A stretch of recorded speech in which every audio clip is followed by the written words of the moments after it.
America మాజీ అధ్యక్షుడు Donald ట్రంప్పై కాల్పులు అడ్డుకోవడంలో తమ ఏజెన్సీ విఫలమైందని అగ్రరాజ్య సీక్రెట్ సర్వీస్ డైరెక్టర్ కింబర్లీ చీటెల్ అంగీకరించారు. 1981లో నాటి అధ్యక్షుడు రొనాల్డ్ రీగన్ కాల్చివేత తర్వాత ట్రంప్పై హత్యాయత్నం విషయంలో అత్యంత తీవ్రమైన భద్రతాపరమైన ఉల్లంఘన జరిగిందని తెలిపారు.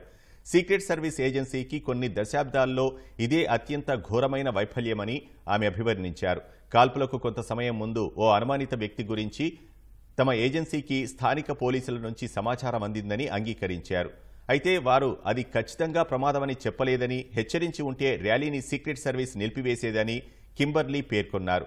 అమెరికాలోని 2 ప్రధాన రాజకీయ పార్టీల చట్టసభ సభ్యులతో జరిగిన కాంగ్రెస్ విచారణకు సీక్రెట్ సర్వీస్ డైరెక్టర్ హాజరై సమాధానమిచ్చారు.